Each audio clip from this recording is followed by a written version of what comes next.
Buenas tardes a todos los participantes. Bienvenidos a este segundo coloquio que trata sobre contratación pública y concesiones administrativas en tiempos de pandemia.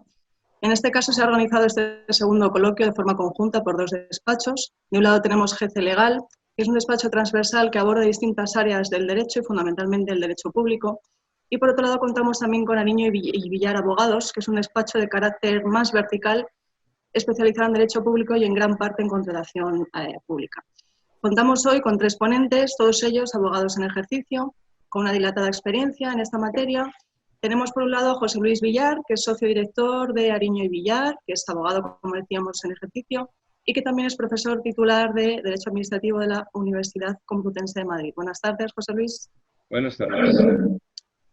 Continuamos con Elisa de la Nuez, que es abogada del Estado en excedencia y es socia de Derecho Público del despacho Jefe Legal. Buenas tardes, Elisa. Buenas tardes. Y seguimos, por último lugar, con Lucas Blanquerrey, que es subcounsel del despacho GT Legal y también letrado del Consejo de Estado. Buenas tardes, Lucas. Buenas tardes, María. Buenas tardes a todos. Muy bien, después de esta presentación tan breve, sí que queríamos comentar que la materia que vamos a tratar hoy es de especial importancia, pues la contratación pública tiene un impacto económico bastante relevante, ¿no?, en nuestro país. Según un informe de la CNMC que hemos podido ver, que es de febrero de 2019, la contratación pública representa entre el 10 y el 20% del PIB español. Por tanto, tiene una innegable relevancia a los efectos de nuestra economía, ¿no? Partiendo de esta base, de esta importancia, tenemos que destacar que en el estado de alarma se han aprobado normas nuevas por parte del Gobierno que afectan en gran medida a contratistas y a concesionarios. En particular nos referimos al Real Decreto Ley 8/2020 de 17 de marzo, el posterior Real Decreto Ley 11/2020 de 31 de marzo y, por último, el Real Decreto Ley 17/2020 de 5 de mayo. Para conocer el alcance de esta normativa nueva, vamos a abordar este coloquio en tres bloques. El primero tratará sobre regulación general y concesiones, el segundo sobre contratos de servicios, suministros y obras y el tercer bloque de cierre sobre consideraciones finales. Una vez finalizados los tres bloques, como ya sabéis por el formato de los coloquios que venimos haciendo, daremos paso a las preguntas de los participantes que quieran intervenir y que quieran, pues lógicamente, lanzar sus dudas para que podamos echarles una mano. Comenzamos, si os parece, con el primer bloque que trata sobre regulación general y concesiones, en este caso con la intervención de José Luis Villar. José Luis, hay tres reales decretos leyes que hemos comentado que regulan los contratos públicos en un espacio temporal muy breve, con fechas que van desde el 17 de marzo al 5 de mayo. ¿Qué opinas sobre la aprobación de esta batería de normas y, en tu opinión, si esta nueva normativa genera problemas, cómo se pueden resolver? Bueno, vamos a ver. Para comenzar, esta batería, como dices tú, de decretos leyes, lo que muestra es que el legislador es muy inseguro a la hora de legislar, porque establece una regulación, a continuación, al poco tiempo, modifica esa regulación y la vuelve a modificar al final. Con lo cual tenemos un periodo de tiempo que va desde el 17 de marzo de 2020 al 5 de mayo de 2020, en donde alguien podría pensar a qué decreto ley debe acogerse. En todos ellos se trata del artículo 34, que nace con el decreto ley 8. Bueno, yo creo que este es el menor de los problemas que tenemos. Tenemos problemas más graves.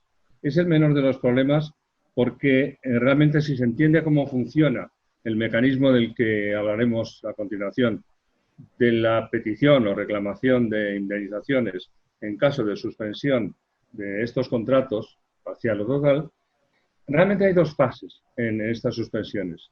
La fase de comunicación a la administración, que sea la que haya otorgado el contrato, de que mi contrato se encuentra en esas circunstancias, que cumple con esos requisitos que marca el artículo 34, y segundo, la reclamación que yo haga, una vez que he comunicado esto, de los daños y perjuicios.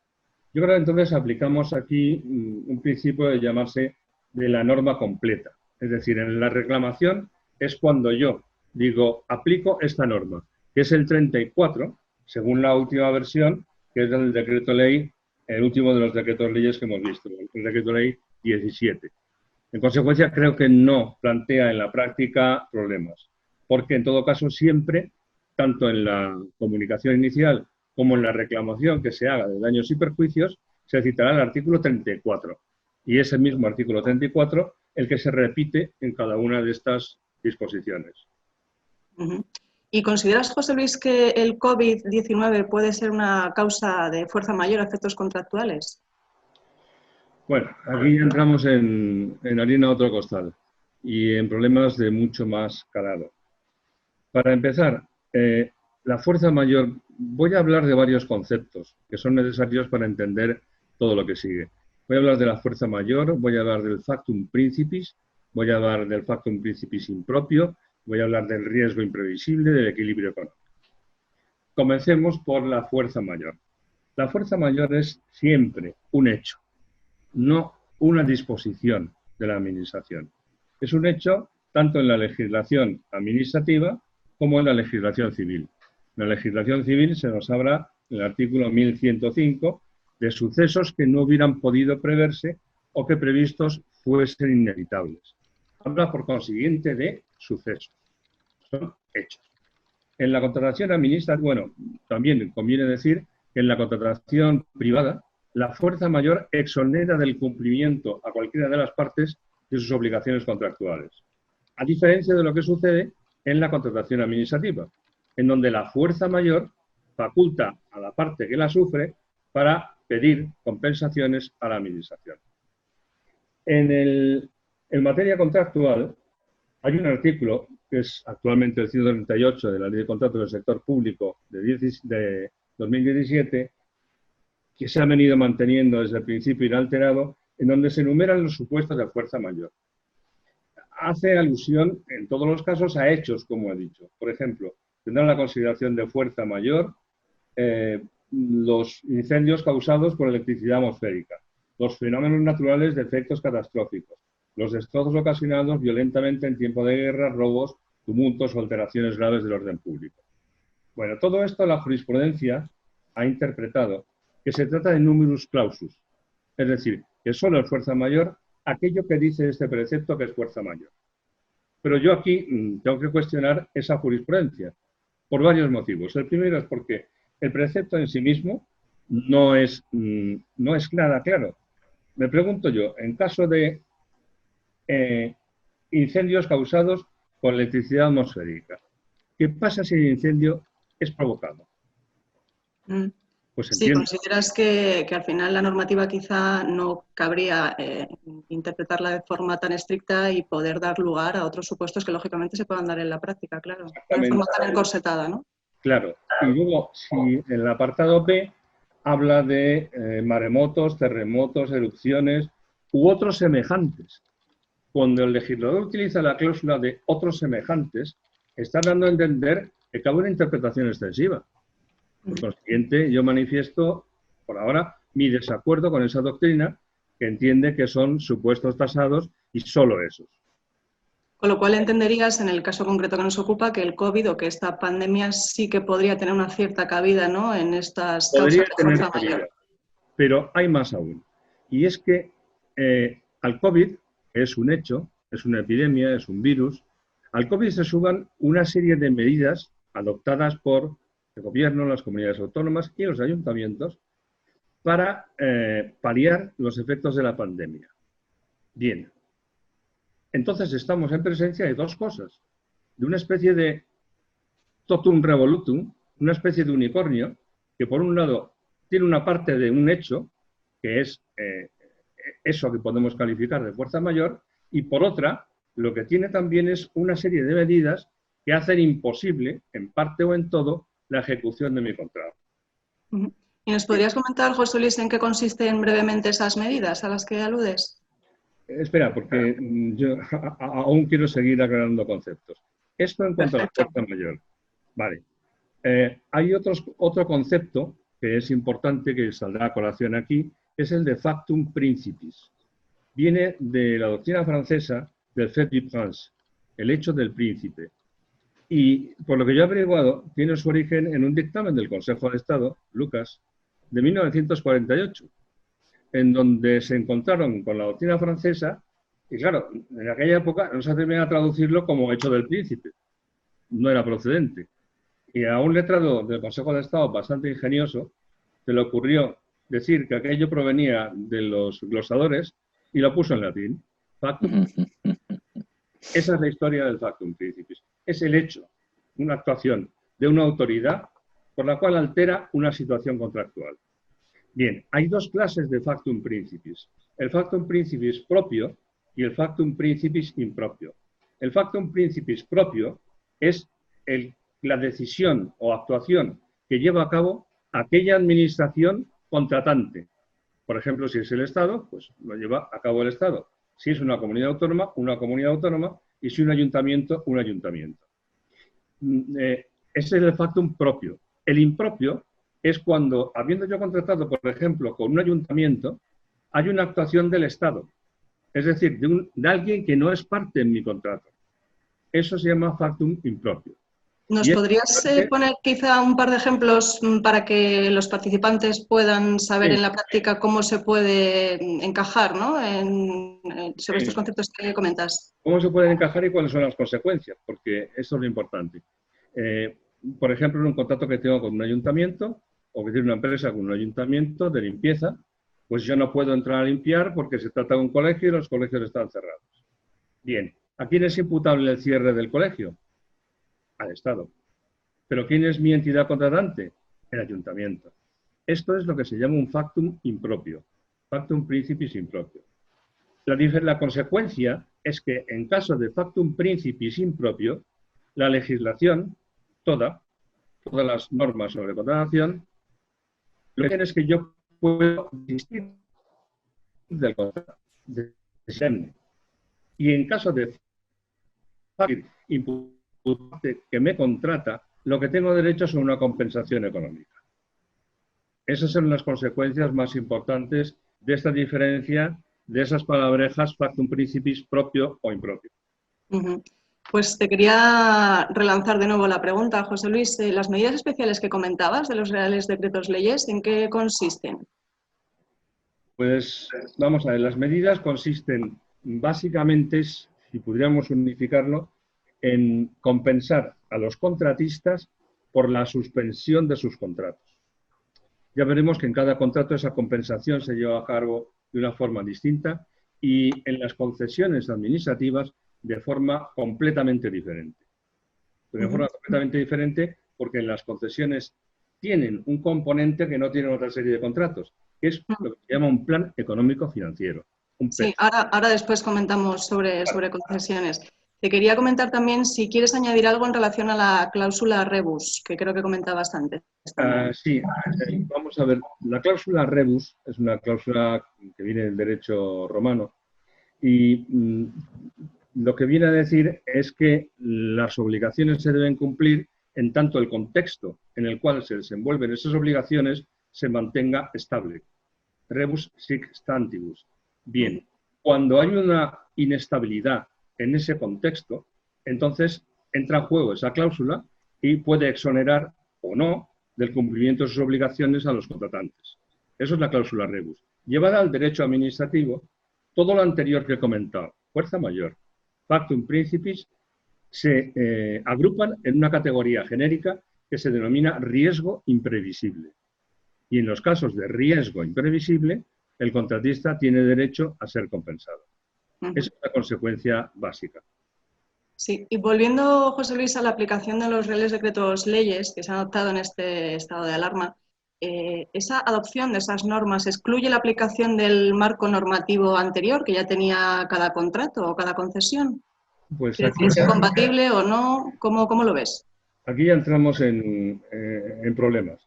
Entramos en problemas serios porque, claro, lo que hacen estos decretos leyes es desplazar a la legislación propia de cada contrato y aplicar, para este caso de suspensiones causadas por el COVID y las medidas, porque se reitera siempre, por el COVID y las medidas adoptadas, por el COVID y las medidas adoptadas, adoptar una serie de criterios mucho más restrictivos que el marco legislativo en el que se desenvuelven estos contratos. Es decir, que van a pagar menos yendo por aquí, por el decreto ley, que yendo por fuera del decreto ley. Esto está añadido, ha sido objeto de adiciones desde el decreto ley 8, el decreto ley 11, añade un apartado séptimo, que no existía inicialmente, y después el decreto ley 17 nos añade también un párrafo del que voy a leer un trozo. Un párrafo en el que dice,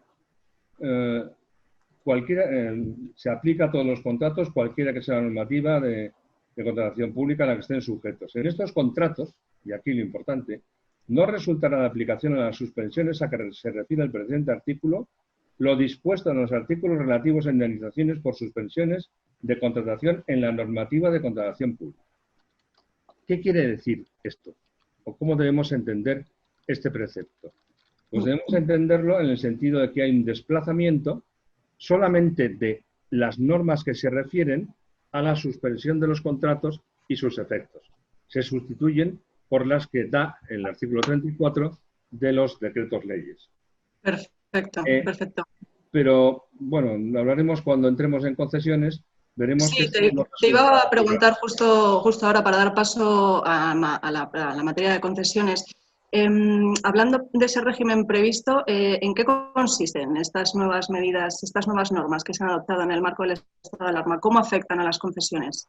Pues, espera, porque antes se me ha quedado en el tintero algo importante. Vamos a ver, esto es lo que dice literalmente la norma, que no serán de aplicación esas disposiciones de la legislación general. Pero leyendo con razonabilidad, que es como hay que leer las cosas en derecho, este precepto, pues a mí resulta que lo que quiere decir es que hay un desplazamiento, pero no una derogación, y por consiguiente yo podría optar entre un sistema u otro.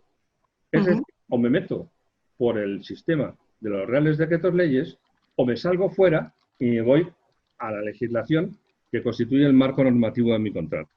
Y esto es importante. Yo creo que ha quedado bastante claro. Es que vamos calculando los tiempos y la verdad es que tenemos que avanzar un poquito y además te voy a dar paso para que luego hagas un pequeño resumen a modo de conclusión, si quieres, de tu bloque. Pero sí que, si te parece, comentamos lo que avanzábamos antes de las concesiones brevemente. Vale. Me haces trabajar como un opositor, ¿eh? Ahí, a ritmo de reloj. Vamos a ver, en concesiones. El derecho que concede el decreto ley, vamos a hablar ya del decreto ley como si fuera una unidad, el artículo 34, en su apartado cuarto, es el derecho al reequilibrio económico-financiero. ¿Qué es el reequilibrio económico-financiero? Como he avanzado antes, en toda concesión, lo que pasa es que no en toda, debería haber un plan económico-financiero, un PEF. Ese plan económico-financiero es la contabilidad prevista para esa concesión, que puede ser de obra o de servicios, durante todo el tiempo de duración de la concesión. Y esto arroja como resultado una cosa que se llama la TIR, la tasa interna de retorno del proyecto. Esa tasa interna de retorno, esa TIR del proyecto, es lo que representa el supuesto beneficio calculado por el empresario, por el concesionario. Bien, ¿y qué presupuestos? Sí, justamente. Perdona. No, perdóname, te iba a comentar, como estás mencionando el tema del reequilibrio, iba a preguntar precisamente qué presupuestos deben darse, ¿no?, para que haya derecho a ese reequilibrio de la concesión por parte del concesionario. Aquí ya vamos a empezar a manejar las categorías de las que he hablado antes. En la legislación normal, primero, vuelvo a reiterar que lo que he dicho antes del apartado séptimo, desplazamiento de la norma aplicable a cada contrato, no rige para concesiones. Y no rige porque no hay ningún precepto, nunca lo ha habido, que hable de la suspensión. Hablan del reequilibrio. Por consiguiente, el reequilibrio yo puedo aplicarlo según dice los decretos leyes o según dice la norma por la que se rige el contrato. Bien, en cualquiera de los casos, si estamos en presencia de un factum principis impropio, os recuerdo, es aquel que deriva de una medida tomada por una administración diferente a la contratante, entonces a lo que tengo derecho es al desistimiento del contrato. Yo puedo irme del contrato sin ninguna penalización.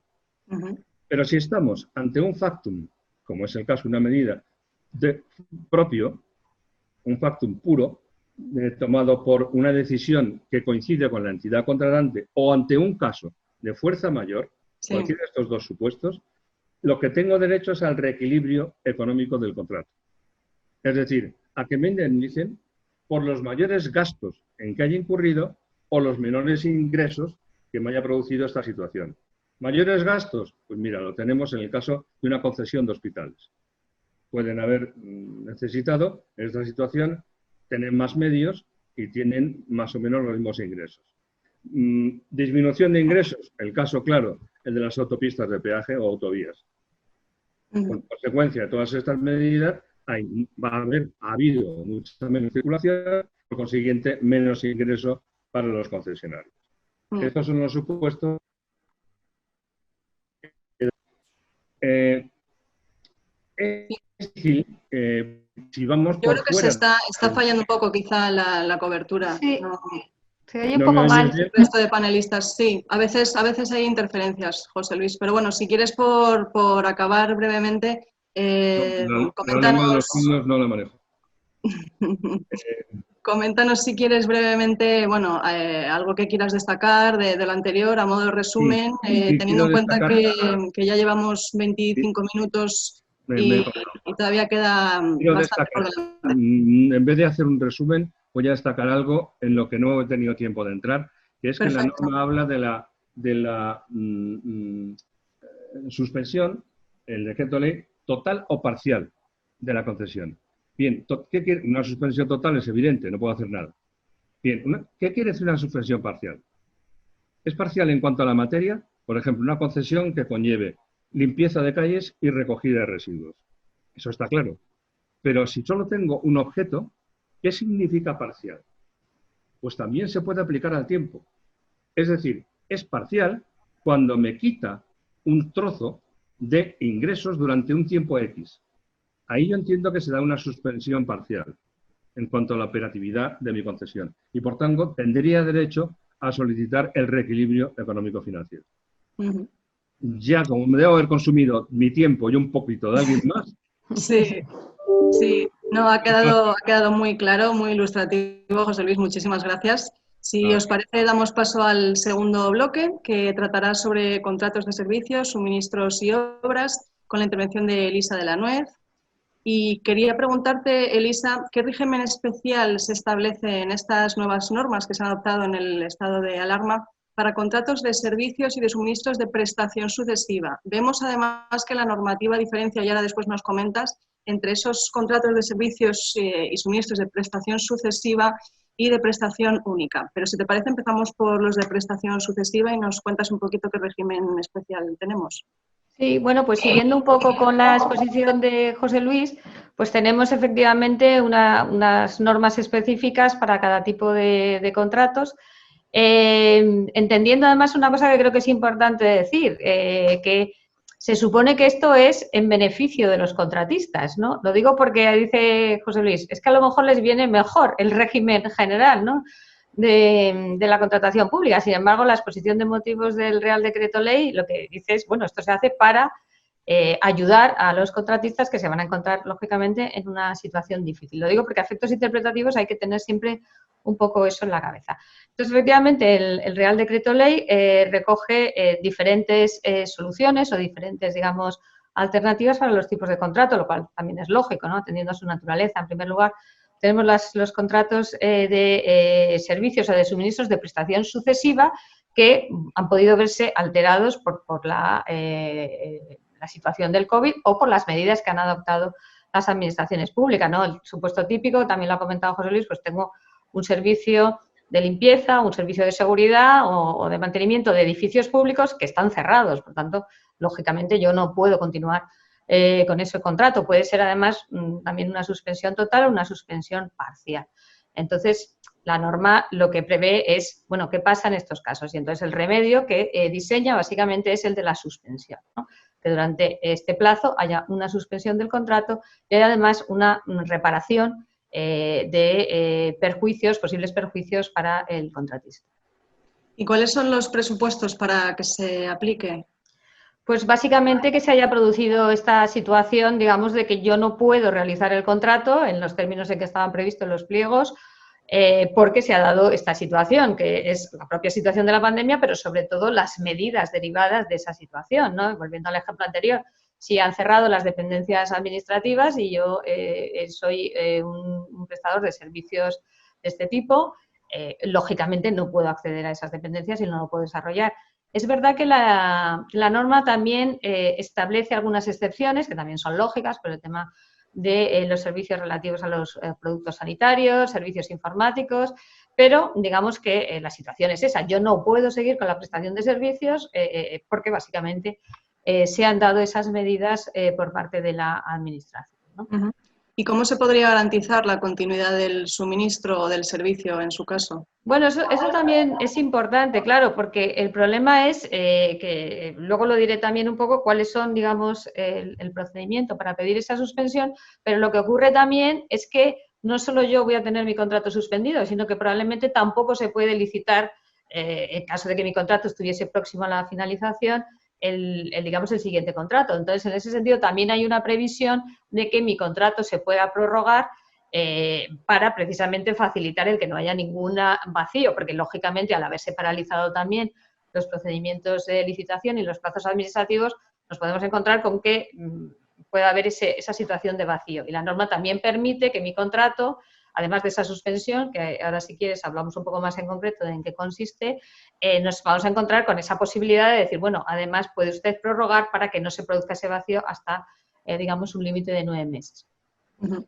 Y cuando se producen daños y perjuicios, ¿cuáles son esos daños y perjuicios que se podrían indemnizar? Porque quizá no en todos los casos, bueno, pues se puede acordar una prórroga, ¿no? Habrá supuestos en los que no haya más remedio que optar por esa vía. La idea es que este tipo de contratos, el remedio, por así decirlo, que prevé el Real Decreto Ley es una suspensión. Pero, lógicamente, te puedes encontrar o te vas a encontrar con que el contratista tiene una serie de gastos que los tiene, digamos, que ir soportando, ¿no? Entonces, la norma también prevé cuáles son esas, digamos, gastos sí, gastos que tiene el contratista y que hay que indemnizarle. Y básicamente son lógicos, que son todos los derivados de que tú tienes que mantener una serie de garantías derivadas del contrato y las tienes que mantener, las pólizas de seguro también derivadas del contrato, pero quizá lo más interesante es lo referente a los gastos salariales, porque bueno, pues tú vas a tener una serie de trabajadores y sin embargo no están realizando las prestaciones, ¿no? Y en ese sentido sí se permite que haya esa indemnización de todos los gastos salariales de aquellos trabajadores que tú tuvieses en el momento, digamos, en que comienza el estado de alarma, que es el día 14 de marzo, con una peculiaridad que me parece importante, que se incluyen las cotizaciones a la Seguridad Social, lo cual en puridad no es un gasto salarial, pero desde luego es una, digamos, cantidad de dinero que pesa y mucho, ¿no?, sobre los contratistas. Y básicamente también aquellos gastos derivados de alquileres o de los equipamientos o de las máquinas que tú tengas, por así decirlo, parados, porque no puedes desarrollar tu prestación. Con una precisión que es que no los puedas utilizar en otro contrato, ¿no? Digamos que Entonces, lo que es interesante es que la norma determina cuáles son esos daños y perjuicios que te va a indemnizar y, por supuesto, te pide, eso es razonable, que los justifiques, es decir, que tienes que justificar de forma fehaciente que realmente estás incurriendo en esos gastos, ¿no? Claro, una debida justificación es lógico. En caso de que un contratista se viera en esta situación, ¿cuál es el procedimiento que tiene que seguir para poder solicitar esa indemnización por esos daños y perjuicios? Bueno, pues la norma también establece que tienes que hacer, bueno, esto también es interesante porque lo que dice la norma básicamente es que lo tienes que pedir a la Administración y que está en un plazo de 5 días, te tiene que contestar y en caso de que no te conteste el silencio es negativo, ¿no? Pero, claro, primero parece un plazo un poco corto y más me imagino que con la situación que se está viviendo en las dependencias administrativas. Entonces, lo que básicamente, por ejemplo, dice la Abogacía del Estado, que ha estudiado el tema en varios informes, es que, bueno, realmente la Administración puede tener más plazo, incluso contestar en sentido estimatorio, a pesar de que hayan pasado esos 5 días, que parece un plazo realmente breve. Y en cuanto a la solicitud, pues bueno, la solicitud la tiene que presentar el contratista y lo que es muy importante es que tiene que justificar, primero, que no puede seguir adelante con el contrato porque no se dan las circunstancias y luego, como hemos dicho, tiene que justificar también todos estos daños y perjuicios que ha sufrido. A mi juicio, yo creo que esto, creo que lo razonable es hacerlo en un solo procedimiento, pero también he leído, por parte también de la Abogacía del Estado, que me parece en este sentido un poco estricto, que primero tienes que, digamos, decir que se da el supuesto para la suspensión, que te concedan la suspensión y después que te den los daños y perjuicios. Yo creo que lo más razonable es pedir las dos cosas a la vez, ¿no? Decir, oiga, yo tengo esta situación, no puedo continuar con la prestación normal de mi contrato, necesito la suspensión y además quiero que se indemnicen esta serie de conceptos, ¿no? Pero ya digo que el informe que he leído decía que eran como dos procedimientos distintos. Sí, tiene toda su lógica lo que planteas. Pues hasta aquí ha quedado clara la parte de los contratos de servicios y suministros de prestación sucesiva, pero también, como avanzábamos antes, hay otra modalidad que son los de prestación única. En este caso, ¿qué ocurre con ese tipo de contratos a la vista de la nueva normativa? Claro, como lógicamente aquí tenemos un contrato donde la prestación se da solamente una vez, ¿no? Entonces, no, esta posibilidad de, digamos, de suspensión tiene lógica cuando el contrato tiene una prestación sucesiva. Aquí, y siempre que el contrato no haya perdido su finalidad, esto es importante porque la norma siempre dice, si el contrato no ha perdido su finalidad, si ha perdido su finalidad, entramos en un escenario distinto. Pero si no hubiese perdido su finalidad, la solución es una ampliación del plazo, ¿no? Que también parece razonable. Yo no voy a poder entregar la obra o no voy a poder, bueno, lo de la obra es más específico para los contratos de obra pública, pero en fin, no voy a poder realizar la prestación que sea en el plazo porque tengo esta situación y entonces es razonable pedir una ampliación para que realmente yo pueda cumplir con esa, digamos, bueno, pues la entrega o la prestación que tuviera que hacer. Y de nuevo sometido a que la Administración lo valore y considere que efectivamente es posible y que además es factible que yo cumpla en ese periodo. Y además tengo derecho también a una indemnización, también por daños que haya sufrido, lo que pasa que en este caso me lo limitan a un 10% del, digamos, el precio del contrato. Por tanto, la solución lógicamente es distinta porque, como digo, es un contrato donde hay una prestación de una sola vez y entonces lo que lógicamente dicen, bueno, yo pido una ampliación para un tiempo adicional para poder cumplir y si la Administración considera que es así, bueno, pues se procede a darme esa posibilidad, ¿no? Vale, entonces los contratistas en este tipo de casos, además de la ampliación, también tienen derecho a esa indemnización con esa limitación que con esa limitación, o sea que, digamos, como vemos, se va amoldando a cada tipo de contrato las soluciones que va dando la Administración, aunque también en la línea que decía José Luis, el problema es que estas son las soluciones que da la normativa especial que se ha aprobado por estos decretos leyes. Luego quedaría la posibilidad de explorar si, digamos, al contratista puede también acceder a esa o utilizar otras posibilidades que tiene la normativa general de la ley de contratos, como apuntaba José Luis, lo cual, bueno, pues es una cuestión bastante interesante también, ¿no? Sí. Pues si te parece, comentamos también los contratos de obras, Elisa. ¿Cuál es el régimen aplicable a este contrato de obras? Bueno, ¿Hay alguna cuestión específica que también se haya regulado por esta normativa? bueno, aquí el contrato de obras en ese sentido se parece de nuevo al contrato de, digamos, de prestación de servicios o de suministros de prestación sucesiva, porque lógicamente, bueno, pues es una obra que se lleva a cabo a lo largo del tiempo. Entonces, la solución también para ellos es la suspensión, ¿no? O sea, también se establece algo muy parecido, que es decir, bueno, como yo no puedo desarrollar o no puedo seguir con los trabajos habituales de la obra, puedo pedir también una suspensión. Y en ese sentido el procedimiento es similar. De nuevo necesito una solicitud, necesito dirigirme al órgano de contratación, tiene un plazo de 5 días, en ese sentido parecido. Y también con respecto a la petición de indemnización. Lo que pasa que también con algún matiz que también me parece interesante, ¿no? En general, los daños indemnizables son los mismos, los que he mencionado antes, el tema de las pólizas, el tema de las garantías, pero, por ejemplo, en gastos salariales sí se introduce alguna particularidad, es en el sentido de yo puedo reclamar los gastos salariales de los trabajadores que yo tenía el día 14 de marzo, cuando se inicia el periodo de alarma, pero solamente en los términos pactados en el convenio colectivo que rige en el tema de obra pública. Por tanto, digamos, aquí el gobierno me acota muy bien cuáles son esos gastos salariales, estableciendo en particular los del convenio. Y también es interesante porque destaca que no se pueden pedir los gastos salariales de los subcontratistas. En una obra pública es muy frecuente que haya subcontratas. El decreto deja claro que no puedo pedir más que los de mis trabajadores, no los de aquellos trabajadores de mis subcontratas. Lo cual yo creo que es interesante también porque precisamente es perfectamente posible, vamos, no, es casi seguro que si la obra se para o no puede continuar, el subcontratista va a tener obviamente los mismos problemas, ¿no? Y sin embargo, al ser subcontratista, él no va a tener ese derecho a esa indemnización, solo el contratista principal.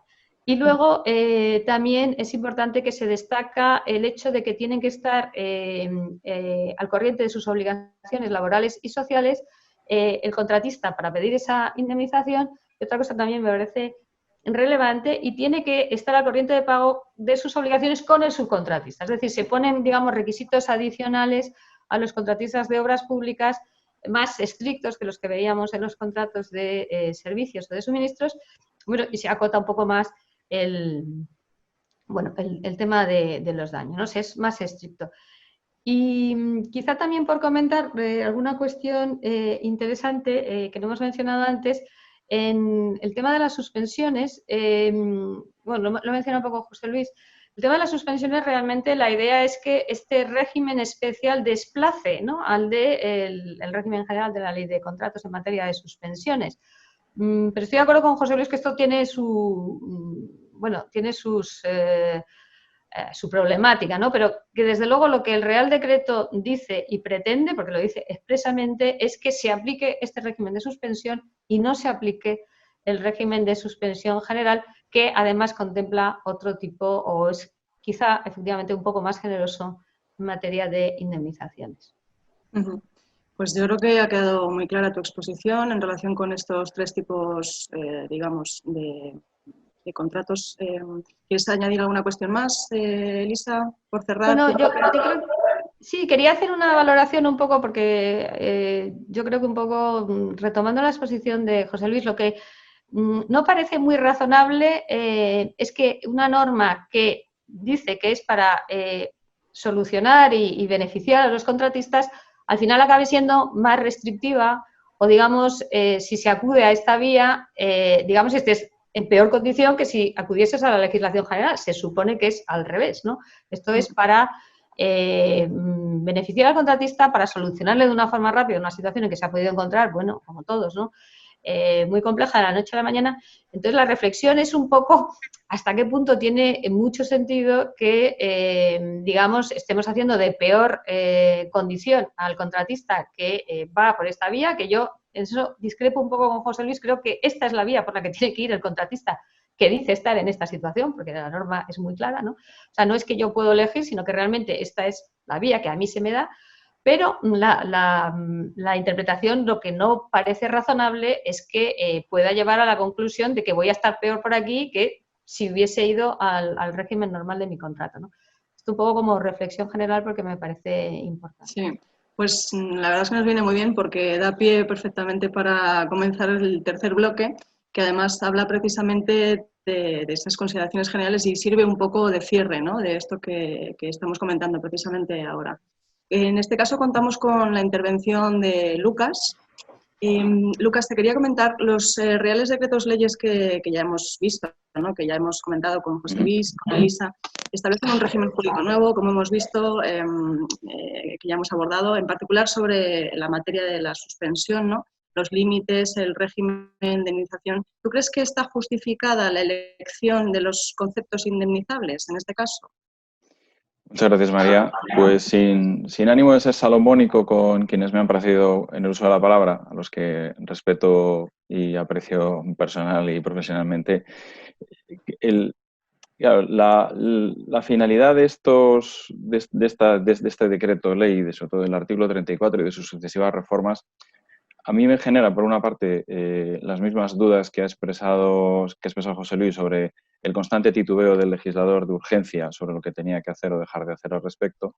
Y al mismo tiempo, como dice Elisa, el preámbulo de la norma pretende, por una parte, hace una valoración de cuáles pueden ser las consecuencias derivadas de una crisis sanitaria como la que estamos padeciendo todavía en el amplísimo tejido de la contratación pública con los datos económicos que tú nos has dado, María. Entonces, valora si en el momento en el que nos encontramos ahora mismo, el Estado, las diferentes administraciones públicas, todas las entidades que integran el concepto de sector público del artículo 3 de la legislación de contratos, se pueden ver abocadas a miles de procedimientos de resolución de los contratos. Es que entonces es una de las reglas fundamentales que a mi juicio se contienen en este nuevo régimen, en este régimen excepcional, es el de la exclusión, de la consideración de la suspensión de los contratos que resulte del propio COVID o de las medidas adoptadas por los diferentes públicos competentes, de su consideración como una causa de resolución de los contratos. Cuando se aprueba este decreto ley, estamos, sobre todo el 8, estamos en el despegue tanto normativo como epidemiológico de esta grave situación, gravísima situación, y entonces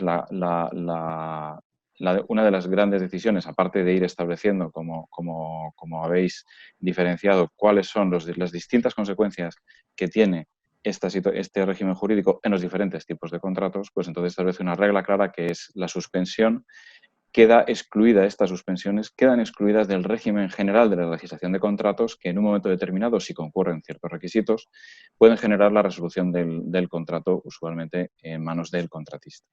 Con lo cual, entonces, lo que tenemos es un régimen que, por una parte, persigue proteger el tejido productivo relacionado con la contratación pública y también los intereses públicos inherentes a toda contratación. Es decir, la administración, las diferentes administraciones, no se pueden ver privados de repente de todos sus contratos de toda índole, sobre todo teniendo en cuenta que durante gran parte de esta situación nos hemos quedado sin poder salir a la calle o se han paralizado todas las obras públicas, quisieran o no quisieran. Y cuando digo obras públicas, utilizo un concepto genérico, ¿no? Toda la contratación del sector público se ha visto paralizada porque recordemos que con el decreto ley 10/2020 nos hemos quedado todos en casa durante 15 días a través del permiso retribuido recuperable.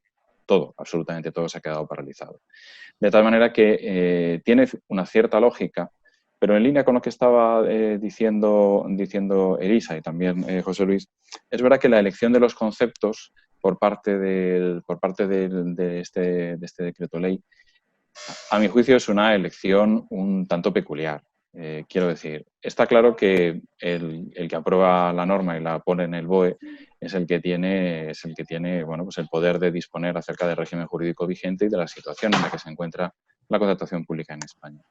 Pero claro, este artículo 34 establece para los diferentes contratos que en él se incluyen al menos dos exclusiones que a mí me llaman la atención sobre los conceptos indemnizables que se contienen en el artículo 208 de la Ley de Contratos.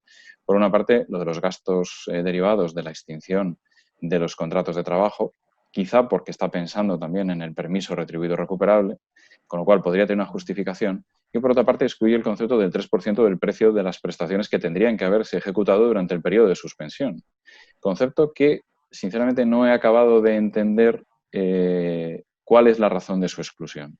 Porque la suspensión ha derivado usualmente de esta norma. Es decir, las prestaciones se podían incluso ejecutar. Salvo en el periodo de los 15 días de la prisión permanente, del permiso retribuido, todos, que suena a prisión, la verdad es que salvo en esos 15 días, la actividad se ha podido desarrollar, en más o en menos, pero teóricamente se ha podido desarrollar.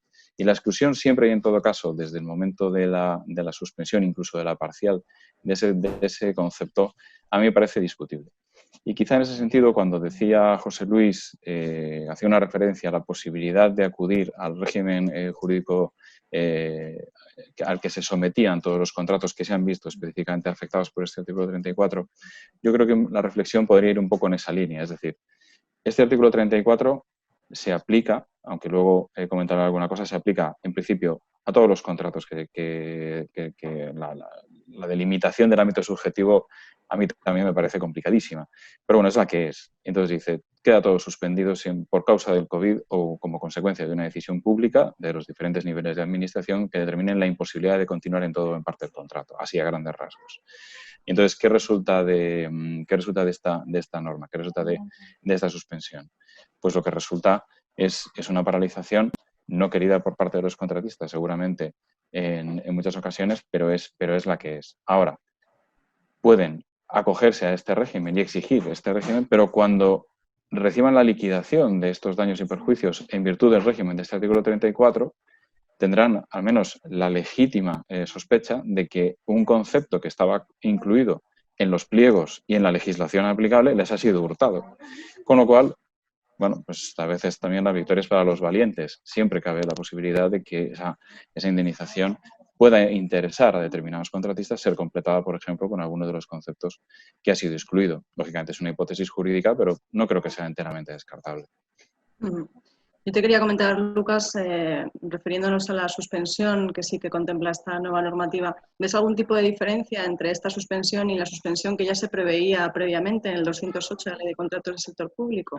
Sí, porque ha apuntado efectivamente José Luis, y acabo yo también de comentar, ha apuntado, claro, lógicamente hay una serie de diferencias desde el momento en el que hay una delimitación de cuáles son los conceptos. Y aparte de eso se establecen algunos requisitos, algunos de los cuales ha hecho referencia Elisa en relación con el contrato de obras. Hasta donde llega mi experiencia y mi conocimiento de la jurisprudencia, el requisito de estar al día en las obligaciones laborales es un requisito de exigencia para los adjudicatarios, es decir, para los que pretenden ser adjudicatarios, para los licitadores.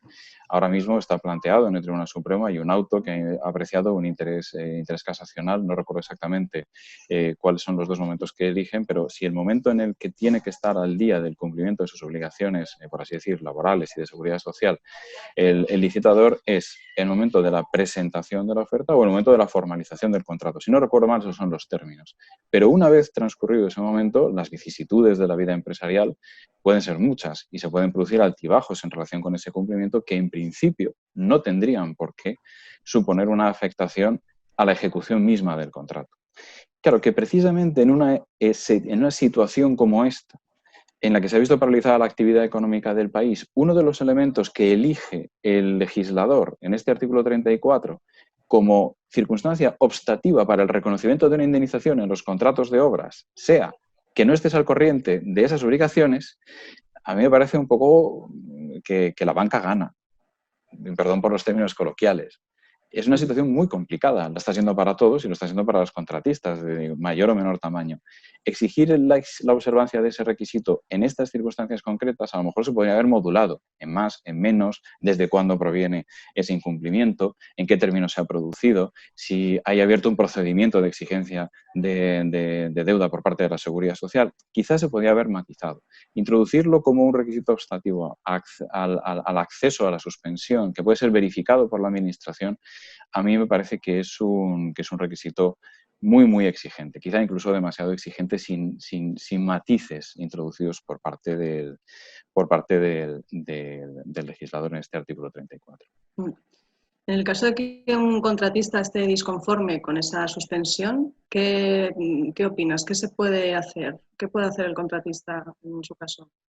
Bueno, seguramente la disconformidad con la suspensión ahora ya, sobre todo, ahora ya no es que se empieza a reanudar incluso también la actividad administrativa, que si no recuerdo mal fue el decreto ley, no sé cuál fue exactamente, no sé si fue recientemente, ¿no? El 17 me parece que era, bueno, uno de los decretos leyes que se han dictado a una disposición adicional establecía el reinicio de los procedimientos de adjudicación que se hubieran paralizado e incluso levantaba la suspensión en lo que hacía a la tramitación de procedimientos de adjudicación que no se hubieran iniciado, o sea, que se podían iniciar siempre y cuando se pudieran realizar con carácter electrónico. ¿Qué puede hacer un contratista que esté disconforme con la suspensión? Si la suspensión es decretada por el Poder Público, sinceramente yo creo que no podía hacer nada en el momento en el que fue decretada, sobre todo atendiendo a las diversas órdenes que se aprobaron y el decreto de prórroga del estado de alarma y las diferentes órdenes aprobadas por las autoridades delegadas, sobre todo por el Ministerio de Sanidad. Cuestión distinta, sin embargo, es como comentaba antes, que no esté de acuerdo con la concreta liquidación que se le ha efectuado porque se ha hecho una elección de determinados conceptos, una elección completamente legítima, pero eso no significa que sea jurídicamente inatacable. Entonces, es muy posible que determinados tipos de contratos que tienen un programa de ejecución, como por ejemplo estamos pensando en los contratos de obras o contratos clásicos de concesión de gestión de servicios públicos que son de obra y servicio, que tienen un determinado programa de actuación y que han visto paralizada su actividad durante, por ejemplo, 2 meses, es no voy a decir que sea fácil, pero que no es tan complicado poder hacer un cálculo de cuál es el importe de las prestaciones dejadas de efectuar durante esa etapa de suspensión y efectuar una reclamación. Claro, en principio yo entiendo que las diferentes administraciones públicas se defenderán diciendo que el artículo 34 dice lo que dice, pero es que a lo mejor lo que es discutible es esa elección de conceptos.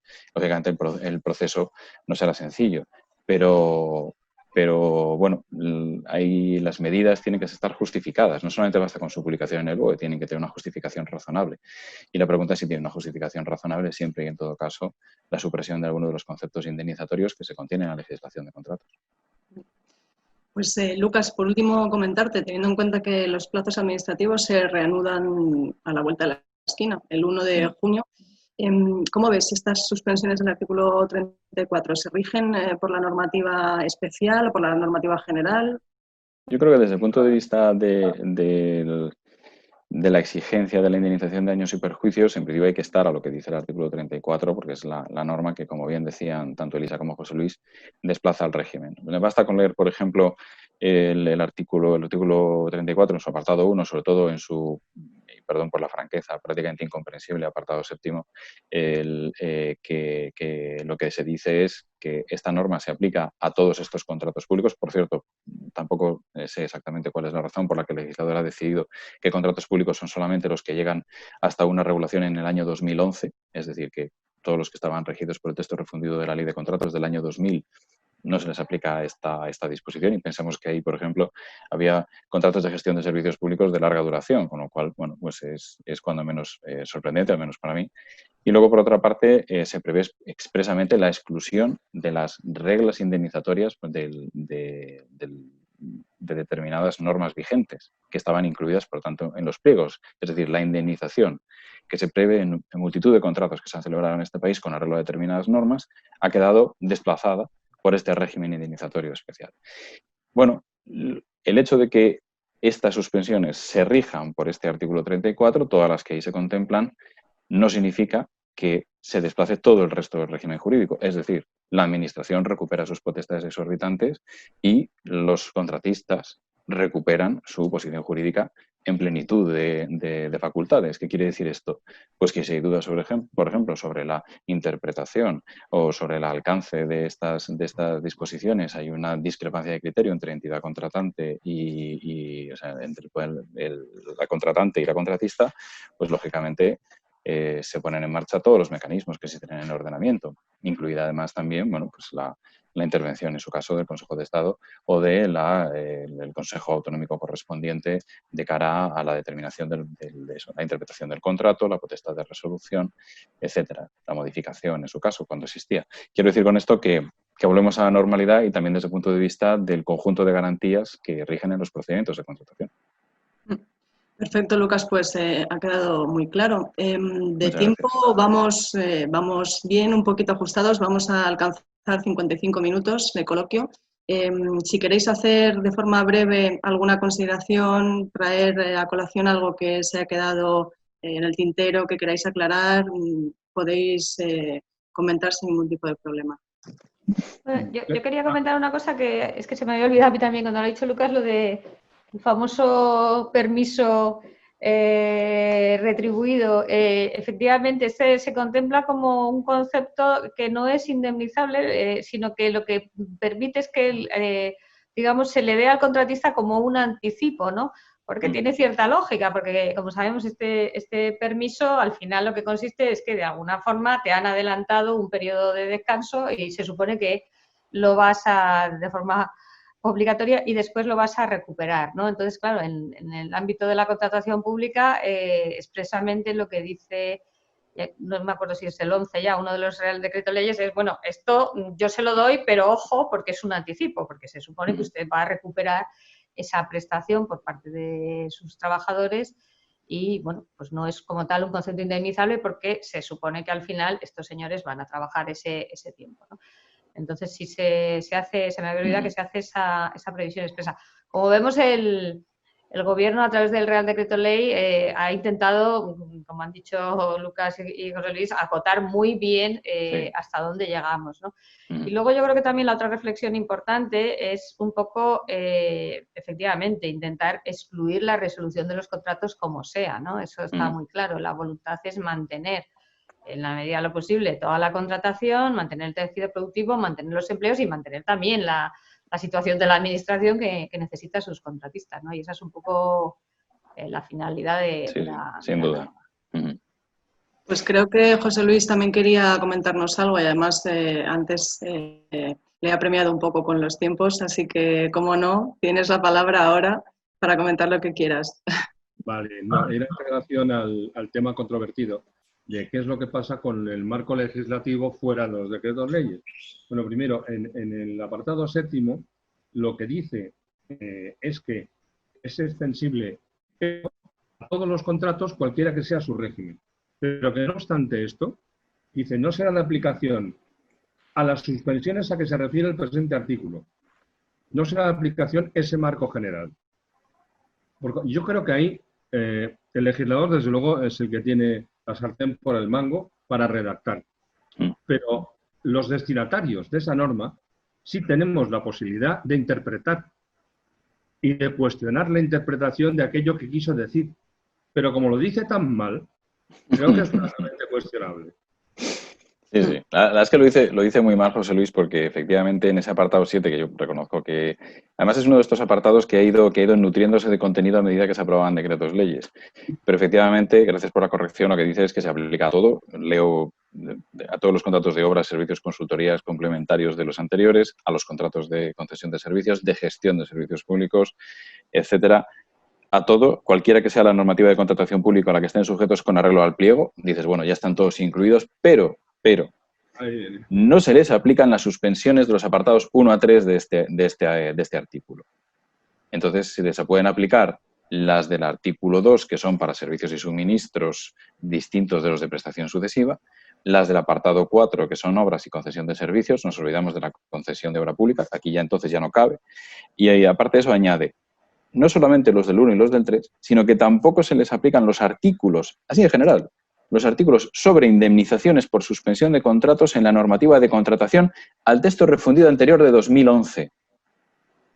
Teniendo en cuenta que el Reglamento de Servicios de las Corporaciones Locales, si no recuerdo mal, corregidme vosotros dos, por favor, creo que prevé que establecía un plazo de duración de las concesiones de servicios locales de 99 años, la verdad es que están directamente afectadas por esta disposición y esas normas no se les aplican.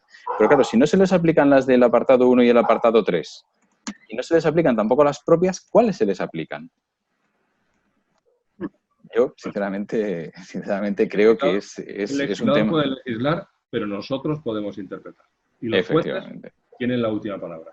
Así es. Sí, la impresión que tiene uno es que va a haber mucho conflicto, porque efectivamente hay cosas un poco difíciles de comprender, ¿no? Entonces sí que yo creo que esto va a dar lugar a bastante conflicto. Sí.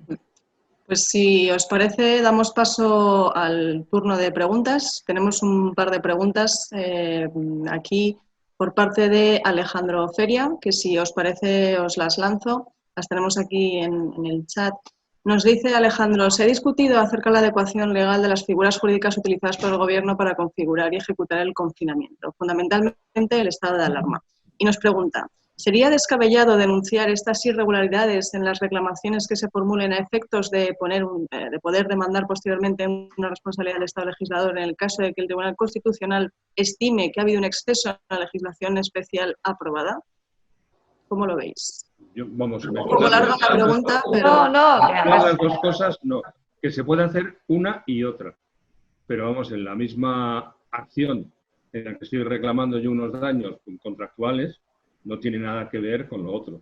Que yo estoy de acuerdo, o puedo estarlo, vaya. Quiero decir, creo que sería más propio esto el confinamiento que un estado de excepción. Pero ese es otro asunto completamente diferente. Y como se declare inconstitucional el estado de alarma, la que se puede armar aquí es la de, con perdón, es la de Dios.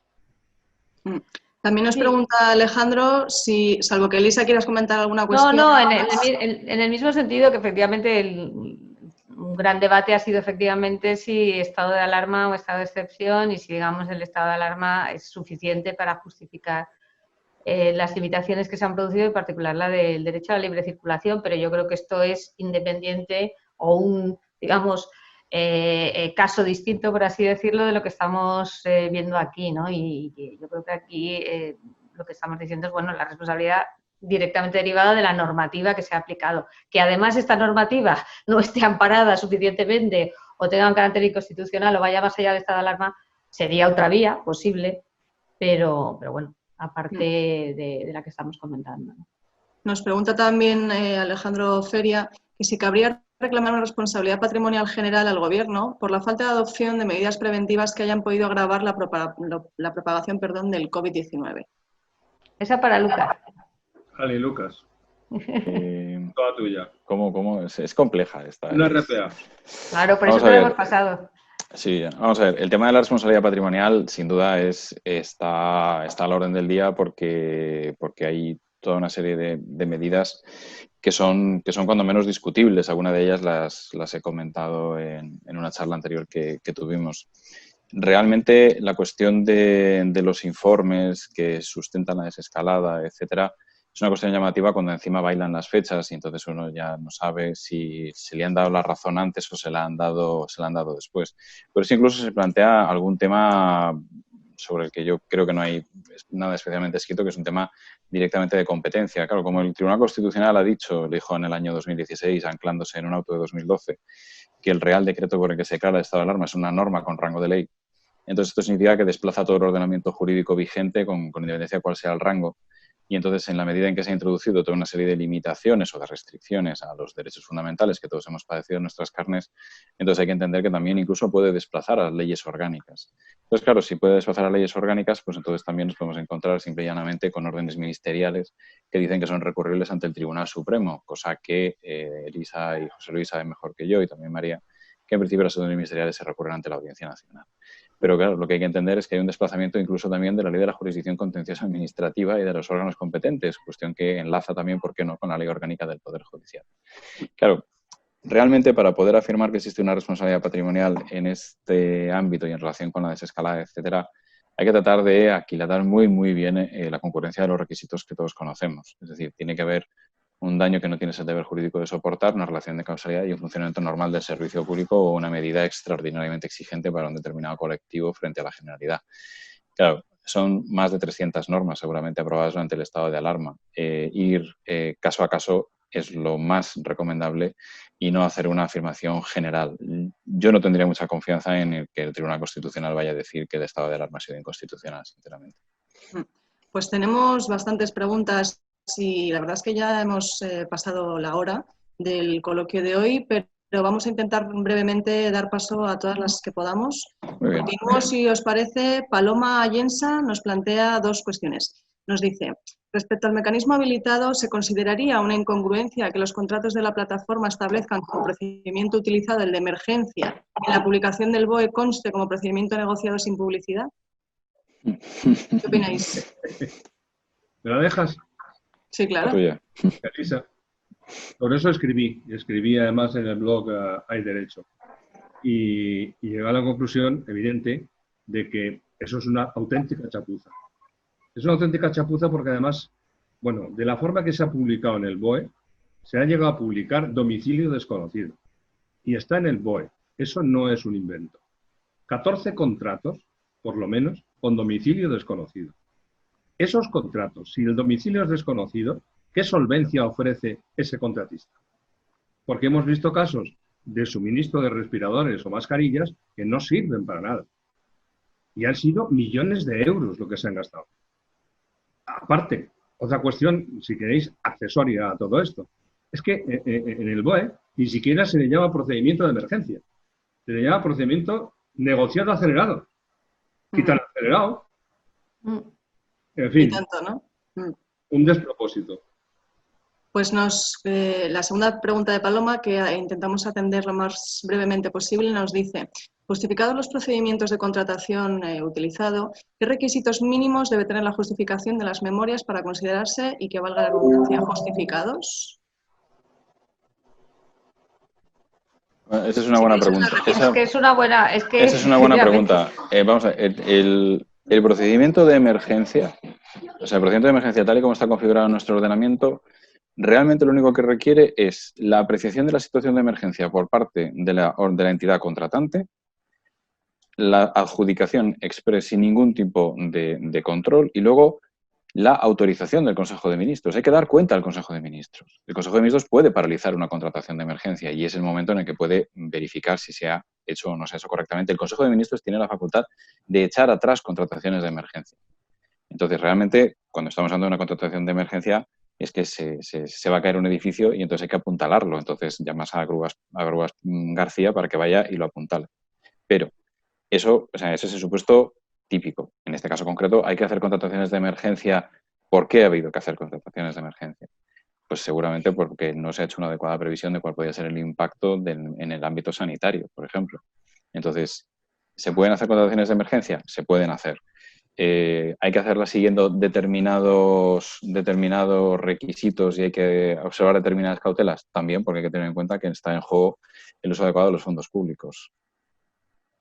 Hay otra cosa también que a mí me indignó muchísimo, que ha sido objeto también de 3 regulaciones, a cada cual peor, ¿no?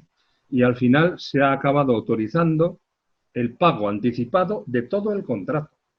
Vamos a ver, con esa barbaridad, hasta yo puedo comprar, porque me falta, lo único, un contacto al que le pago una comisión para comprar.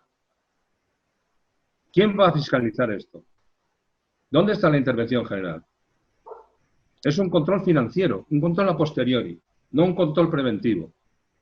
Y esto ya raya en el auténtico absurdo. Sí, yo por completar lo que decía José Luis, que efectivamente escribió un post en ese sentido en el blog, es que hemos incluso las pocas garantías que tenía el procedimiento de urgencia es que nos las hemos laminado también, ¿no? Con lo cual es que ahora prácticamente no hay ningún tipo de control, ¿no? Y eso es un poco lo que hemos visto y no sé si contesta o más bien no contesta, de decir, bueno, es que hablar de una memoria justificativa y tal, porque estamos hablando de que es que no hay absolutamente ningún tipo de control de nada, ¿no? Incluido el de poder pagar por lo menos cuando he recibido las cosas o una parte, ¿no? Pues evidentemente luego ha pasado lo que ha pasado, ¿no? Pues tenemos más preguntas. Si os parece, de forma breve intentamos resolver unas poquitas más. Patricia Siguero nos dice que precisamente en esta materia de contratación en fase de desescalada, ¿cómo se aplica toda esta normativa nueva? ¿Tiene algo que ver, que haya desescalada o no? Pues eso es una buena pregunta, ¿no? Porque, claro, esto es nuevo para todos, ¿no? Incluido las fases, lo que se puede hacer en cada fase. Entonces, de entrada, seguimos con el estado de alarma vigente, con lo cual lo digo porque muchas veces las normas se están refiriendo al periodo del estado de alarma. Claro, también dependemos de cuándo dura el estado de alarma, porque si nos acordamos algunas normas, por ejemplo, el tema de los ERTE, sí se ha desvinculado del estado de alarma, pero en este caso las normas siguen haciendo referencia a esto, ¿no?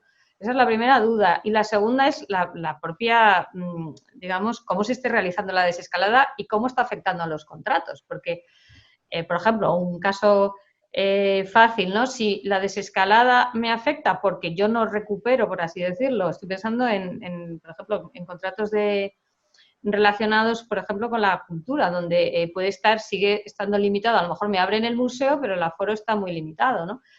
Si yo soy un contratista que presto servicios allí, pues no puedo recuperar la normalidad porque hayan abierto el museo y, por tanto, eso tiene que impactar. Quiero decir que, desde luego, lo que parece claro es yo no vuelvo al día 1 en este periodo de desescalada.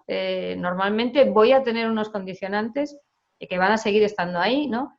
Incluso condicionantes, incluso que a lo mejor yo pueda recuperar totalmente mi actividad, pero a lo mejor tengo que separar más a mis trabajadores o tener unas medidas de seguridad. Quiero decir que yo creo que hay que no volver, o sea, no podemos decir ya esto ya ha pasado y por tanto ya no necesito las normas especiales del decreto. Primero porque seguimos en estado de alarma y a lo mejor podemos seguir otro tiempo más. Y segundo porque realmente las propias circunstancias de la desescalada y cómo se esté realizando y cómo está afectado a los distintos contratos pueden tener también implicaciones que hagan que yo necesite seguir utilizando esta, digamos, normativa, ¿no? Por tanto, yo creo que es una buena cuestión y una de las que van, creo yo, a dar más problemas interpretativos. Sí, sí. Yo, simplemente para completar lo que ha dicho Elisa, a mí me parece que si una comunidad autónoma o un territorio o un área de salud de estas que han desescalado a diferentes velocidades, llegara a ganar un pleito porque pasó más tarde de lo que tenía que haber pasado a la vista de los elementos que eran necesarios para poder pasar de fase, como bien decía Elisa, hay limitaciones, por ejemplo, de acceso a los establecimientos comerciales. Pasas de un 30% a un 50%, 60%, etcétera. Tienes diferentes medidas. Evidentemente, eso tiene una repercusión económica. Con lo cual, si se produjera algún tipo de vuelco en el pase de una fase a otra en un determinado territorio, eso tiene unas importantísimas consecuencias económicas para todos los sectores afectados como consecuencia del retraso en la desescalada. Vale. Yo Pues, también quería añadir algo. Creo que ahí es donde puede tener sentido lo que se ha hecho en posteriores decretos leyes al 8, al inicial, de la posibilidad de dar un anticipo. Quiero decir, yo no puedo cerrar mi reclamación hasta que concluyan todas las fases de prohibiciones del estado de alarma, hasta que concluya en definitiva la desescalada, porque hasta entonces voy a tener suspensiones o perjuicios. Por consiguiente, si yo no puedo ejercitar realmente la acción, es una acción prolongada en el tiempo y yo lo que puedo ir pidiendo son anticipos a la administración, pero la cerraré cuando finalicen las escaladas. De acuerdo, pues llevamos 1 hora y cuarto, ya se nos está yendo el tiempo un poquito de las manos y tenemos varias preguntas todavía sin resolver. Hay un usuario, hay un participante que es, pone Redmi, nos dice que en cuanto al reequilibrio de las concesiones, ¿cuál es el plazo y el procedimiento para solicitarlo? No hay plazo, es lo que decía. El procedimiento para solicitarlo es, yo creo que en las dos fases que comentaba anteriormente, primero anunciar que se dan las circunstancias para que yo tenga derecho a un reequilibrio, pero el reequilibrio y el quantum y el cómo no lo sabré hasta que finalice la desescalada. Es decir, hasta que yo entre en normalidad, en fase de normalidad. Cuando entre en fase de normalidad es cuando, analizando mi plan económico financiero, puedo saber qué es lo que me tienen que dar para que yo pueda reequilibrar mi concesión. Que puede ser por una minoración de ingresos o por un exceso de gastos. Nos comenta también, vamos a intentar dar paso a un par de ellas al menos, ya que está bastante animado el foro. Nos pregunta Manuel Asencio, nos dice, ¿surge un derecho a renegociar consecuencia del quiebre, querrá decir la quiebra, del reequilibrio económico-financiero?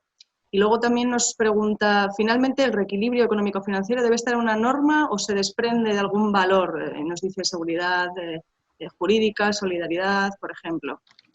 No, bueno, vamos a ver, el reequilibrio financiero, ya he dicho al comenzar mi intervención que los contratos concesionales son los menos alterados por este Real Decreto Ley. Básicamente, podían haberlos tocado, porque con la legislación que es aplicable se viene a decir lo mismo. Lo único que añaden es algo, en este caso, positivo, y es considerar como supuesto de fuerza mayor y factum principis, o lo que sea, algo que da derecho al reequilibrio. La conjunción del COVID más las medidas dan derecho al reequilibrio. Por tanto, yo me ahorro el tener que hacer esa aprobación casi diabólica ante los tribunales de que se ha alterado sustancialmente el equilibrio de mi concesión. Eso es lo que me ahorro. Porque la norma da por supuesto que hay esa alteración sustancial. Vamos a dar paso a una última pregunta más y sintiéndolo mucho os tengo que dejar algunas en el tintero, pero el tiempo la verdad es que se nos está yendo bastante.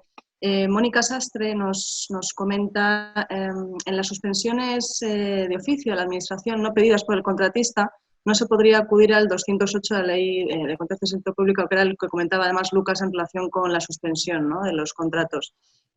Y nos dice Mónica que permite un 3% del lucro cesante, ya que el artículo 34 dice que la suspensión sea realizada a solicitud por el contratista. ¿Qué opináis de esto que nos comenta Mónica?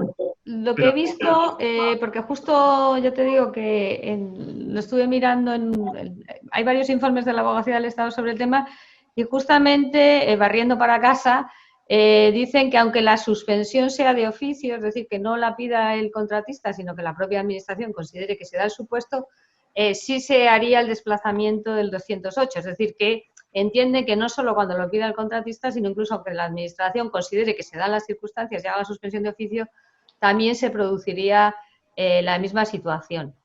Como hemos dicho antes, puede ser discutible, pero esta es la interpretación que se está haciendo a día de hoy por la Abogacía del Estado. Ya, yo creo que ese informe, que lo conozco de la Abogacía del Estado, es perfectamente refutable.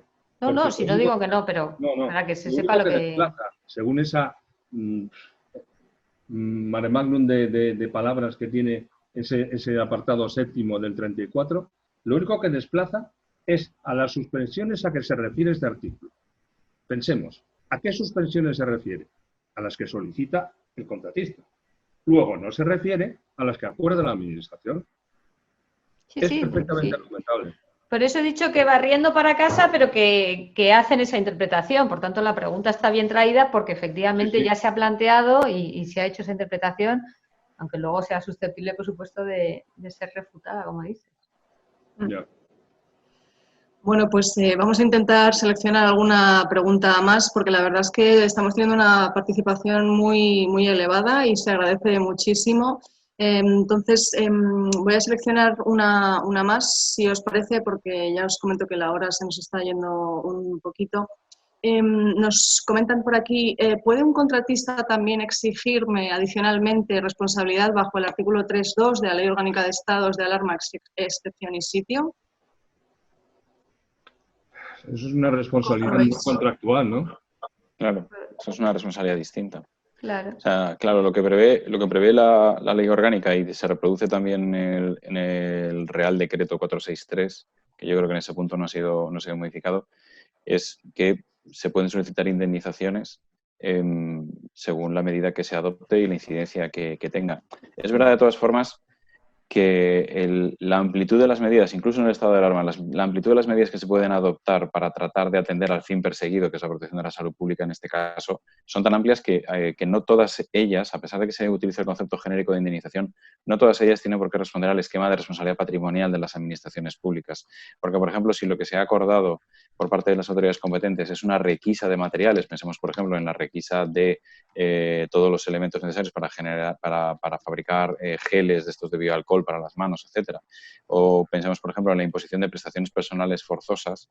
En esos casos, las indemnizaciones tienen que regirse por un régimen diferente. En las primeras, las requisas tendrían que ser el artículo 120 de la Ley de Expropiación Forzosa, ni más ni menos. Y las otras, pues habría que ver exactamente qué tipo de prestación y también incluso el vínculo que une a las personas afectadas con la entidad que ha tomado la decisión. No es lo mismo tener ya una relación previa con la administración que ser una empresa privada. Pues bueno, yo creo que ya nos vamos a ver en la obligación de tener que despedirnos. Muchísimas gracias a este público tan preguntante. Sí, mis disculpas de verdad porque son muchísimas preguntas, algunas de ellas un poquito largas. Hay algunas personas que incluso plantean 2, 3 cuestiones. Disculpadnos porque no podemos extendernos demasiado, ya llevamos 1 hora y 20 con el ratito de antes que hemos estado conectados también. Muchísimas gracias a todos los participantes que nos están siguiendo, los que han preguntado y de forma activa pues están hablando y charlando un poquito con nosotros.